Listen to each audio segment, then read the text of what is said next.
Hello students, now we, we have seen some examples of the structure of the compound whose peak as given in the questions and which having the some implicit value has been given in question, and we have to find out the various structure of that compound on the basis of the mass spectroscopy. Now let's see the some other examples which can be asked in the examination point of view. Uh, so let us start with the next example, that is, how will you distinguish between the isomeric alcohol with molecular formula C4H10O by mass spectroscopy. Okay, तो इसका हम solution कैसे करेंगे. देखो, पहले इसमें क्या question पूछा है वो समझना है कि हमें डिस्टिंग्विश करना है आइसोमेरिक अल्कोहल को, मतलब प्राइमरी अल्कोहल है, सेकेंडरी अल्कोहल है या टर्शरी अल्कोहल है. On the basis of mass spectroscopy हमें एक फार्मूला दिया है C4H10O, और उस फार्मूले के हिसाब से हमें वो प्राइमरी अल्कोहल है, सेकेंडरी अल्कोहल है या टर्शरी है. जब हमने फ्रेगमेंटेशन देखा था अल्कोहल का, तो उसमें प्राइमरी, सेकेंडरी और टर्शरी अल्कोहल का कैसे करते हैं फ्रेगमेंटेशन, और उसकी एम्बाइजेट वैल्यू कौन सी बेस पिक रहती है, प्राइमरी अल्कोहल में कौन सी बेस पिक रहती है, उसमें हम किस तरीके से फ्रेगमेंटेशन करते हैं, वो सब कुछ देखा था. तो उसी का यूज़ करके हमें ये प्रॉब्लम सॉल्व करना है.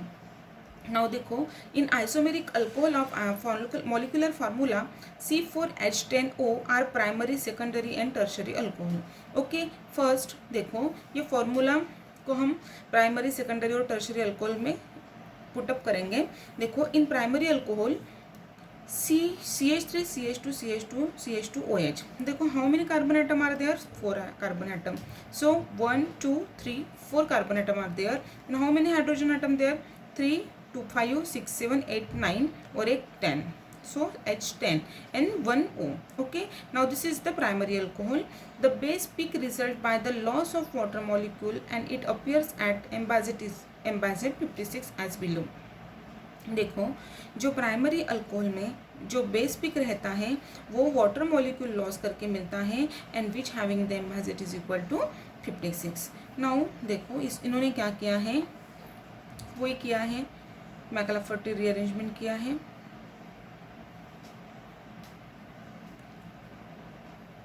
ओके, देखो इसमें क्या किया है, इन्होंने मैकलाफर्टी रीअरेंजमेंट नहीं किया है, इसमें इन्होंने पुटअप किया है पहले CH2 CH2 CH2 CH3 and OH. मतलब ये सिर्फ गामा हाइड्रोजन उसमें ट्रांसमिट किया है, और हम ट्रांसमिट किया है. तो वो ट्रांसमिट करने के बाद क्या होगा, ये यहाँ पे आ जाएगा, मतलब ये हाइड्रोजन जो है वो यहाँ पे आ जाएगा. यहाँ पे आने के बाद जो ये CH3 में से जो हाइड्रोजन उन्होंने इस तरीके से पुट किया है, और फिर ये क्या होगा, रिमूव हो जाएगा, और ये यहाँ से यहाँ पे अटैच होगा, और ये H और 2 H और एक O मिस H2 यहाँ से रिमूव होके हमें एम्बाइजेट वैल्यू जो मिलेंगी वो कितनी मिलेंगी, 56 मिलेंगी. देखो, इन्होंने क्या किया है, OH CH2 CH2 CH2 CH2 and H. Now this hydrogen atom is getting transfer towards the OH.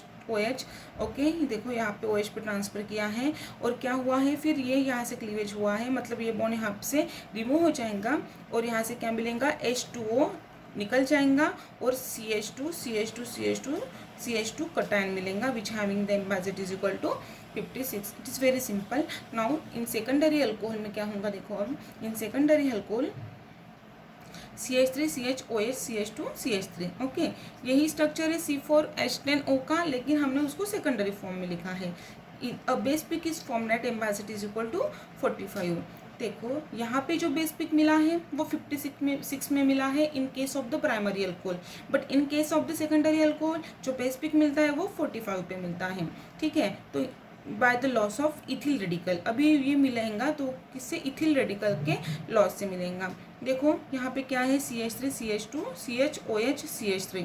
Okay, अभी क्या किया है, इसकी यदि एम्बाइजेट वैल्यू निकालेंगे तो कितनी आएंगी, जितनी इसकी आएंगी, मतलब जितनी मॉलिक्यूलर आयन की आएंगी उतनी आएंगी. तो इन्होंने क्या किया, यहाँ से ये बॉन्ड यहाँ पे शिफ्ट किया, मतलब CH3 CH2 इथिल रेडिकल निकल जाएगा, और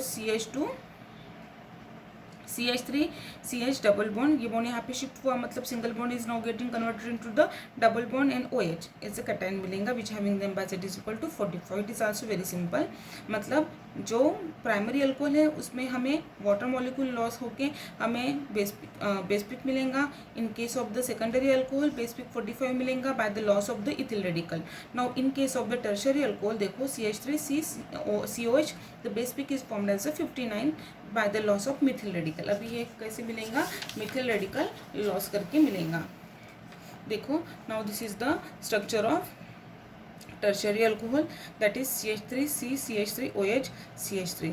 देखो यहाँ पे क्या होगा, ये मिथिल रेडिकल, ये बॉन्ड यहाँ पे शिफ्ट हुआ, मतलब ये मिथिल रेडिकल निकल जाएगा फ्री रेडिकल करके, और CH3C और ये यहाँ पे शिफ्ट हुआ, मतलब single bond is now getting converted into the double bond and CH3. So we can get the m by z is equal to 59 is the base peak in case of the tertiary alcohol. Means primary alcohol में जो base peak मिल रहा है हमें वो loss of water molecule मिल रहा है which having the m by z is equal to 56. This is the base peak. In case of the secondary alcohol m by z is equal to 45 which is obtained by the loss of ethyl radical, while in case of the tertiary alcohol methyl radical loss करके हमें m by z is equal to 59 मिल रहे हैं.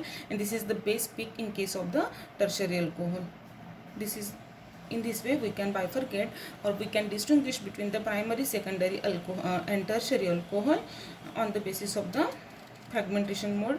Okay, thank you.